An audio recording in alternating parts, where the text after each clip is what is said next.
Hi everyone, I'm here to read you some more stories. This time I brought you stories about winter and snow and cold. In fact, the name of our first book Is That You, Winter? Stephen Gamble wrote this book and did the illustrations. These are some very, very interesting pictures. As usual, Old Man Winter wakes up in a bad mood. I can tell he's in a bad mood. He has his arms crossed and his eyes look all cranky. Late again? Where's my hat? I wonder where he's going. He's putting his boots on and his hat and his coat. There's no time for breakfast. He hurries outside. Look, he has his coffee with him though. Wow, he has to come down that whole bunch of steps over to this hill. He says, "Why do I always have to go to work?"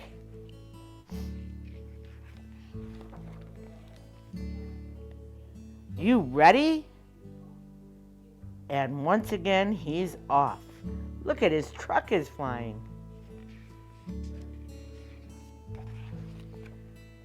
High above, Winter lets loose his icy blast. Look at all this snow and ice he's letting go.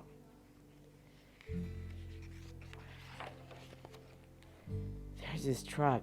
All the snow's coming out the back of it. Cold wind whips the snow through the freezing air. I can see the snow in the freezing air.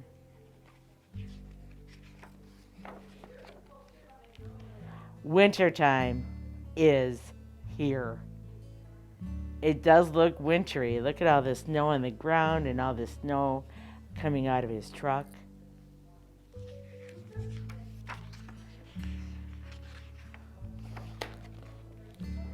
But sometimes Old Man Winter is puzzled.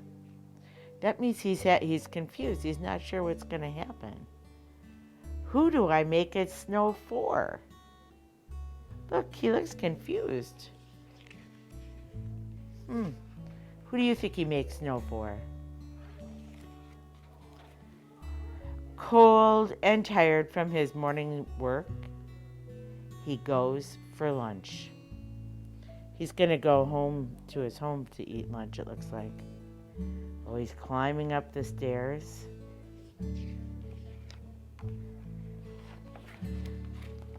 But the snow is too deep for Old Man Winter, and he tumbles to the ground. Look at him falling. That's what tumbling means.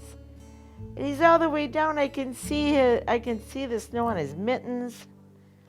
Oh man, that must be so scary. Some children are playing in the backyard. One little girl hears him land. "Hey, Winter," she's saying. "Hey, Winter." She has a scarf on and a hat. "You fell again?" She picks him up and makes sure that he's all right. Well, he's not very big.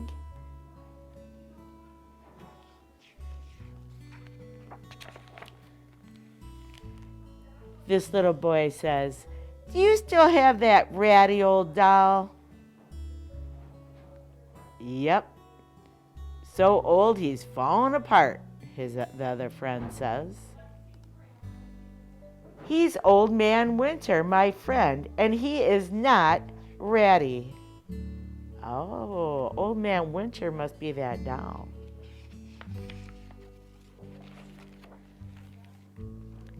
"You make it snow for me." Seeing that he's safe up on the steps, she runs back to play with her friends in the snow that fell this morning. And once more, Old Man Winter is in a good mood.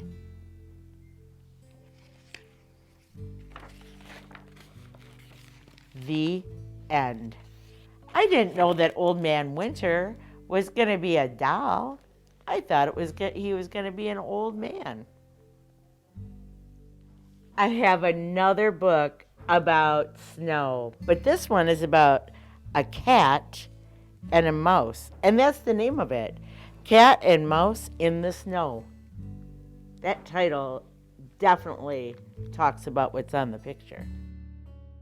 Tomek Bagaki wrote this story, and it's called Cat and Mouse in the Snow. I can see the snow on their heads and on their noses.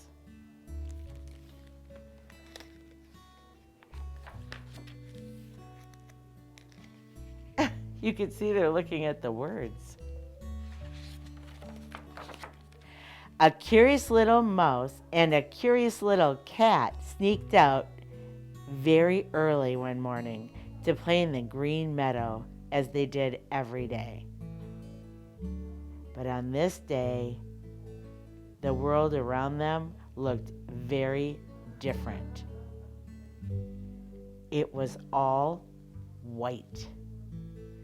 You can see that their brothers and sisters are sleeping and they're sneaking outside to play. Hey, where is our green meadow? Asked the little mouse.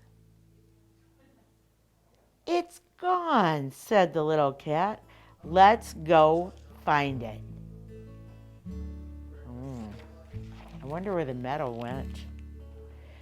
And so they set out to look for the green meadow. Up, up, up they climbed to the top of the hill. Man, they are working hard. Oh no, then oops, the ground slipped away and down, down, down they slid. Oh, they look like it might be that looks like it might be kind of fun. In the meantime, the other little mice and cats woke up and went out to look for their brother and sister. They wanted to play in the green meadow too, but they couldn't find it either. Hey, where has it gone? Asked the little mice. And where is their brother? Asked the little cats. And their sister, echoed the little mice. Where is everybody? Suddenly they saw two strange white creatures right in front of them. Eek! Squeaked the mice. Who are they? Monsters! Screeched the cat. This is a very scary story. I wonder what's under all this, what these white monsters are. Oh man, I'm terrified. And they ran as fast as they could, up, up, up, up, up the hill. Oh, look at them running. Oh my gosh, I hope they get away from the monster.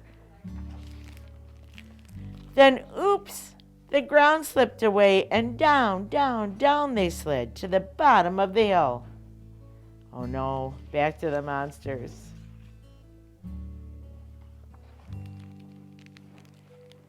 They came to a stop right next to the strange white creatures.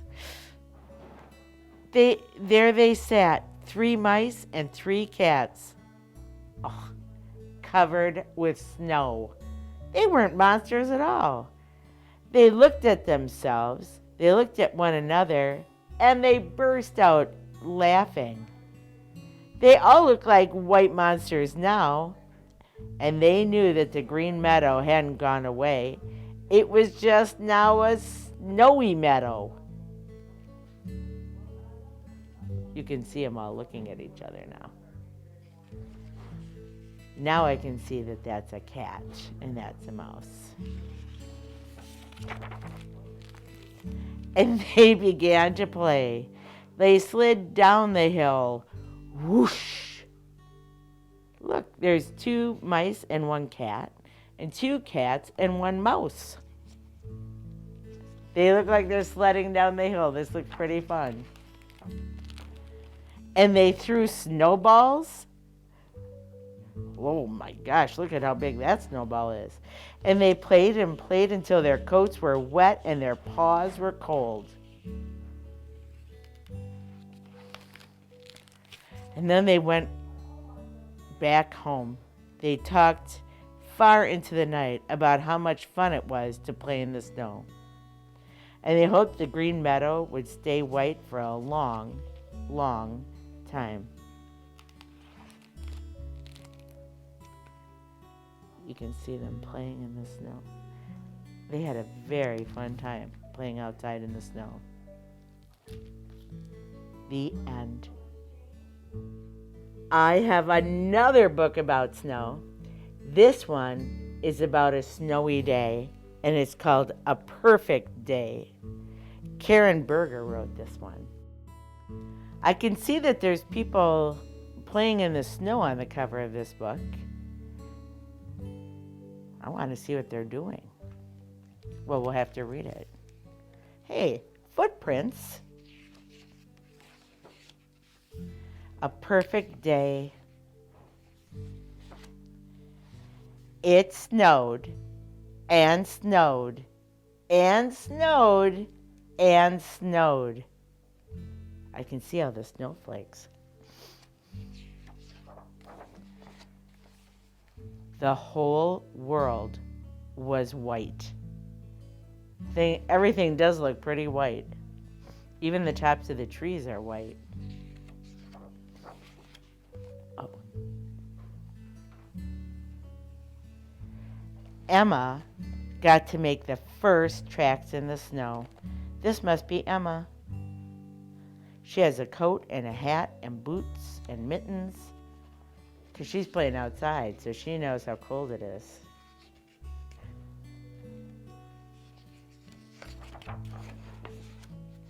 Oh, what made those tracks?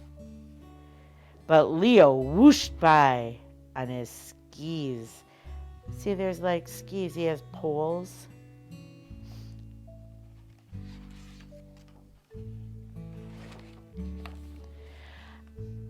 Otto got lost in a deep drift. Is that Otto? He looks kind of lost. That looks like a dog, maybe.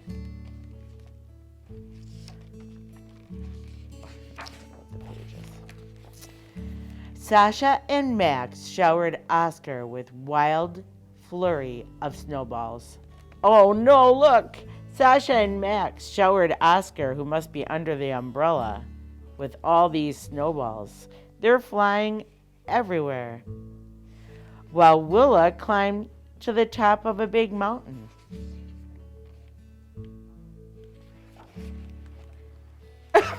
Oh my goodness, look how tall that is. Thea and Leela built the tallest snowman ever. Look, they put buttons on. Oh my gosh, look, they're using a shovel and a bucket. Oh, they built the tallest snowman ever and the smallest. Hey, somebody's up here on the hill.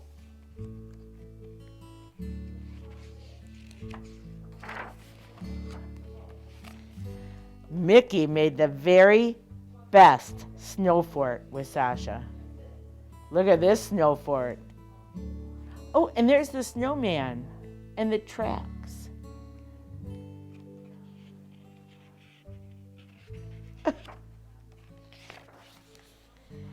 Then Everett sped by on a sled. Whoa, look at him go down this hill, past the fort. And so did Finn, and so did Simone, and Sophie, and Sadie. He's on a saucer. These big sleds are called toboggans.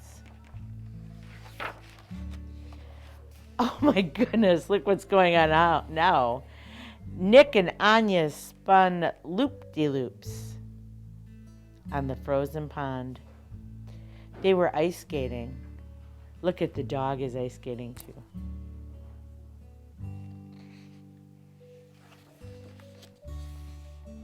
And Charlotte opened an icicle stand. Oh, look, they could buy icicles. Did you ever eat an icicle? They're very cold. Then all together, everyone made snow angels. Oh, you can see the footprints from the dog. That's a lot of snow angels. Dusk came and the lights blinked on.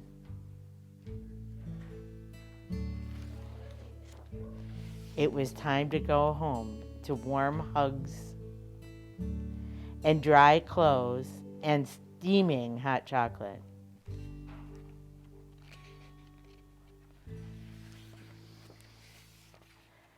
It was the perfect end to a perfect day.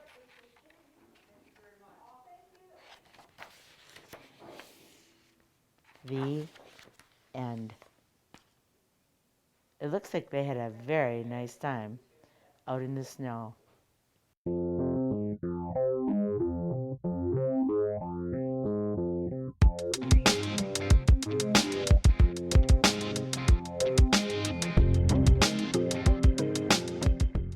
Hey Bobo, do trees tell each other stories?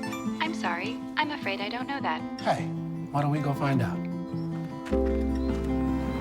Listen. Do clouds take naps? I couldn't tell you. Dad, do stars visit their friends? Look!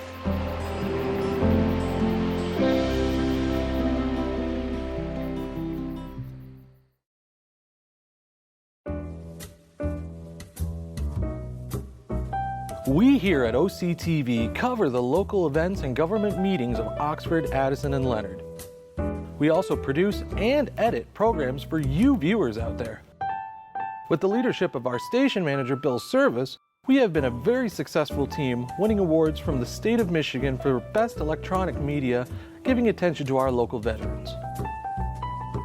We also won awards for excellence in directing and educational programs. With the help of our great new equipment and our technical directors, we write, produce, and broadcast our local news for you. Without our production manager, Terry Stiles, our channel and station wouldn't be the well-oiled machine it is today. She coordinates the editing assignments and shoot schedule with our editors and camera people.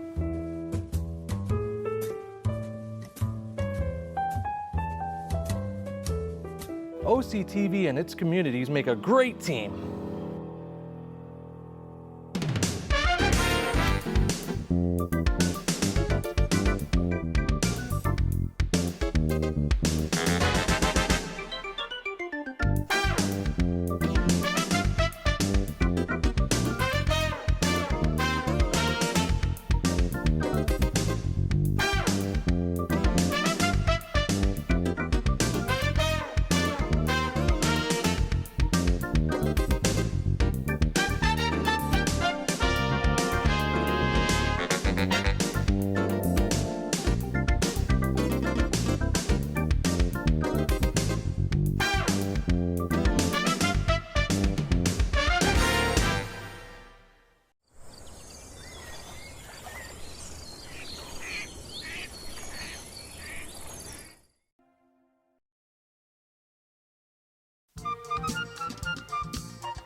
Here's a story about Rocket.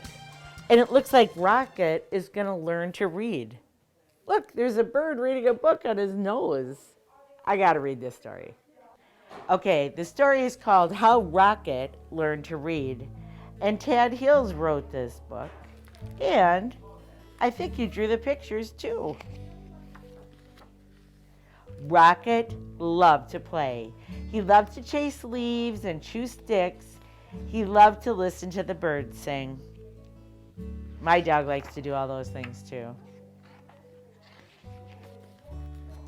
Every fall morning, after chasing leaves, Rocket would lie down in his favorite spot, under his favorite tree, There he'd sniff the neighborhood smells and settle in for a nice nap. But one day a little yellow bird startled Rocket. "Aha, my first student! Wonderful," she sang. Rocket was confused. "A student? I'm not a student." "But if I'm your teacher," the bird said, "then you must be my student." Rocket found it hard to argue with this bird.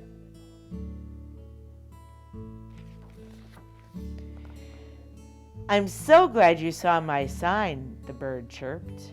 "Oh yes, I can see it," Rocket said, "but I don't know how to read." "You can't read? Fantastic!" She waved a wing. "Welcome to my classroom." "But I'm just here for a nap," Rocket said. "No, no, no, no, no. There will be no napping in class," declared the bird. "Except, of course, during nap time." Oh, looks like he must be in class. Like school? "Well, then, I could take a nap over here," said Rocket. "I've had a very busy morning." "Not to worry, I'll be around every day," chirped the bird, "until the weather turns." Her sign does say, "Class starts today."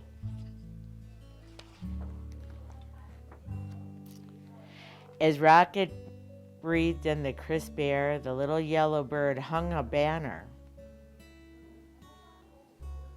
The wondrous, mighty, gorgeous alphabet," she marveled.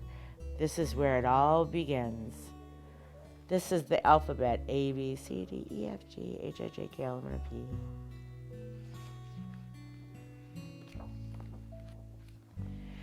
Opening the book, the bird began to read. She sang out the story of an unlucky dog named Buster who'd lost his favorite bone. A cool breeze carried her lively voice across the yard. At first, Rocket was disturbed. When you're disturbed, it means you're thinking about it, a little frustrated. But before long, he found himself captivated and interested in the story. To Rocket, the story was as delicious as the earthy smells of fall. It was exciting as chasing leaves. He closed his eyes and listened to every word. Hey, somebody's reading Buster a story. As Buster dug and dug under the little bush the bird read, he felt something familiar.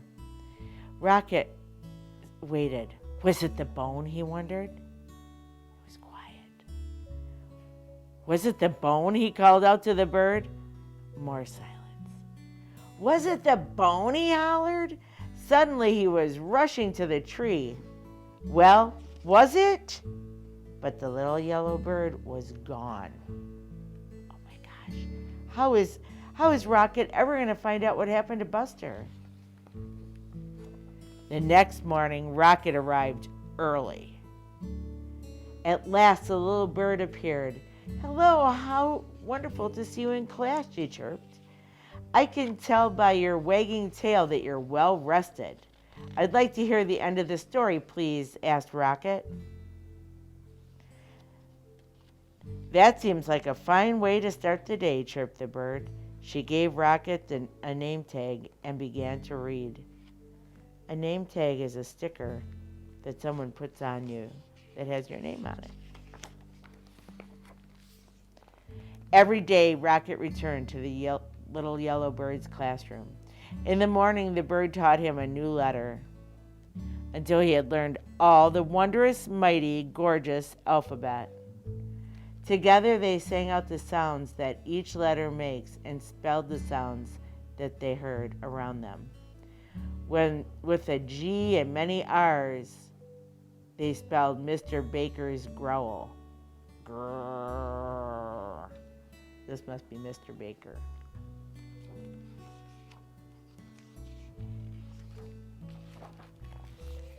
They spelled out the sound of the wind, which was growing colder by the day. Whoosh. Soon they were spelling words like Fall for a gusty time of year, and Red for the colors of the leaves. And each afternoon, the bird read a story. She read stories about dogs and birds. She read stories about leaves changing colors and about birds flying south for the winter. Then one day the weather turned and the letter banner disappeared. Oh no. See you again in the glorious spring, the bird sang. As she flew into the wintry sky, she called, don't forget, words are built one letter at a time. I wonder if Rocket's going to miss his friend. As the days grew shorter and the leaves fell from the trees and the grass became crunchy, soon Rocket's classroom disappeared under the snow.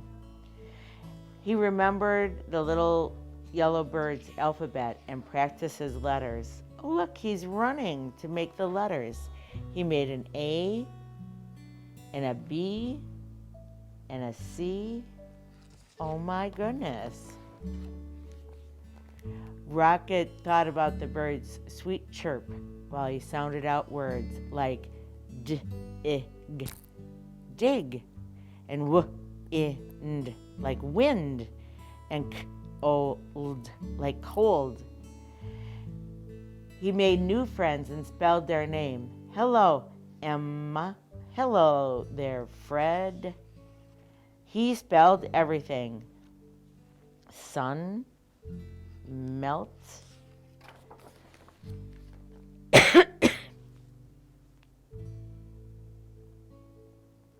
When Rocket spelled mud, he knew that spring was here, as it always had returned. The breeze blew warmer and the grass grew greener, and the sign appeared. Class starts tomorrow.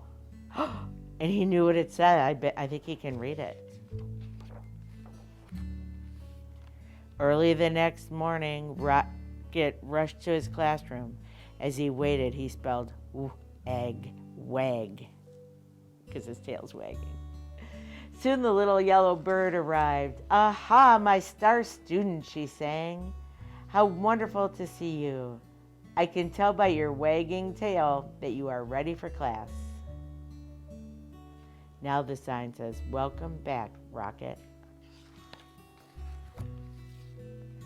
Then together they began to read. They read stories about birds flying north in the spring. They read about picnics in the warm sun. They read about Buster, the lucky dog who did find his bone under that lilac bush. And when they were done, they read it again and again and again.